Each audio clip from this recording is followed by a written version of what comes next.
My name's Shruti and this is Blake, and we're both second year medical students, and we're the Indigenous coordinators for Hope for Health.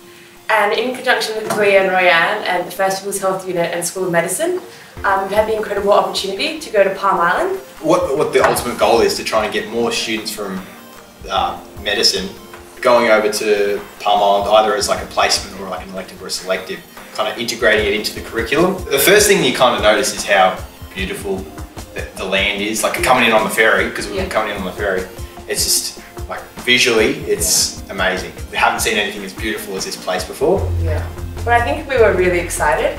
And I think that excitement sort of was more than the anxiousness or the worry. You know, you're kind of anticipating what it's going to be like, what you're going to do. You know, am I smart enough? Am I going to be able to, you know, because we're only second year medical students. So I guess you have that sort of worry.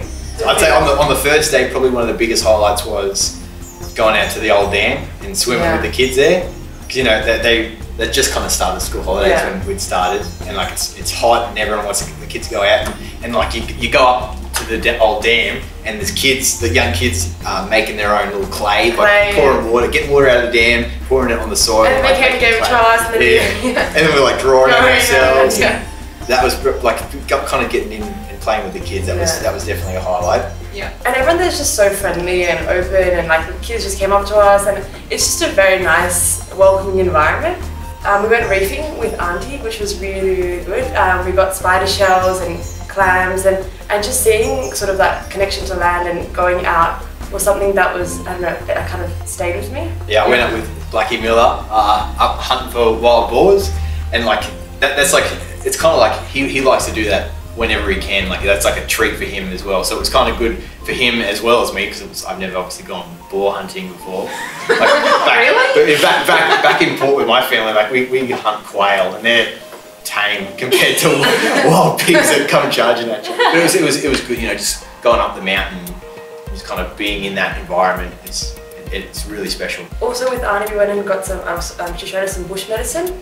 So various different things like asthma and... That's right, yeah, the Albao, I brought back some Albao fruit, which it's not ripe enough yet, but it's supposed to be real good for like asthma and sore throat. Sore throats. When you eat it. Yeah. Wow. So anyone got a sore throat, I'll got some spider shells as well. That's it, yeah, that's right. Yeah, it's really good. So first off in the morning, we start off in Dr. Raymond's office, and they kind of look at the previous day's blood works, and you know, you have like, you know, the blood results and stuff, and they give us an opportunity to kind of have a crack at interpreting them. Yeah. There's really no pressure to really know anything, but like I guess the main point of that first kind of get together with all the doctors is just kind of have a bit of a yarn about the patients and kind of how do we approach this patient and stuff like that. And it's a very team environment because everyone's there, you know, it's very casual and relaxed, and we open up the bloods and then we'll go through it and we'll talk about diseases. Yeah, pretty much every doctor knows about each other doctor's patients. Yeah. One of the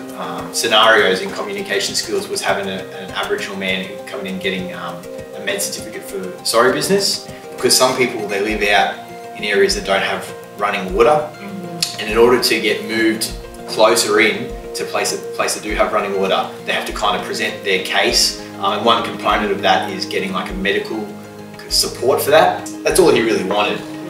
We did the full health check, you know, asking all the full body systems review, you know, and literally as he was about to leave, he's like, oh, it's also this, and he rolls up his sleeve and he's got a very severely dislocated shoulder.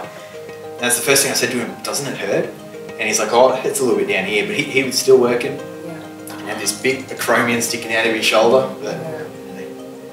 So it just kind of shows like, it puts into perspective. Yeah, like here that would be, you'd be out, you'd be like, I'm taking the week off because I just dislocated my shoulder. But for them, like they've got to still work. I think that's a huge thing. I think it's not only about the physical, so like pathophysiology of the disease, but also the social context, the cultural context, the historical context. And like, if you say, here's a medication, go take it, you need to look at who's at them at home, are they going to take it, is the drug available on the island, do they have to go into Townsville to get it? So I think that's the big issue, more than just you've got diabetes, you've got heart disease. Yeah. And I think that's what Raymond was telling us. Perfect example, we saw a young fella who had upper respiratory tract infection, and normally it was mild, like it was, didn't really necessarily think it was going to spread lower. He looked all right, So here, you typically wouldn't give like an antibiotic, you just kind of let it try and clear itself. But like when you take into consideration the social aspect of it, he lives in a place with 9 other people, and you don't want to risk that developing to a lower respiratory infection, getting worse and potentially affecting 9 other people. Yeah. So like the social history affects not only like how to diagnose, but how to treat as well. You can see how the cultural aspect impacts the clinical aspect, and the clinical impacts the social, and just everything. You know how we talk about the biopsychosocial model? This was literally it in practice, and even more. Take a diary so you can write down everything that you've done and absorb the experience, because you just do so much in the 3 days. You don't want to forget any of it. So I think take that diary, take time to reflect afterwards as well, I think, and just sort of what you learned, what you're going to take from the trip. It's not just sort of in isolation. I went for the 3 days and get back to normal life. See how you can change. You won't be able to get back to normal life. You'll keep thinking of Palm. And I think the other thing is you'll get out what you put in. So if you ask questions, if you can I do that? Can I do this? Then you'll be able to get the most out of it. If you just sit back and just observe or listen in, you won't get as much. So if there's bloods that needs to be taken, ask, can I do it? Can you teach me? Or if it's a history or an examination, can I ask? It doesn't matter if you take bad history. You'll learn from that and you'll improve the more you practice.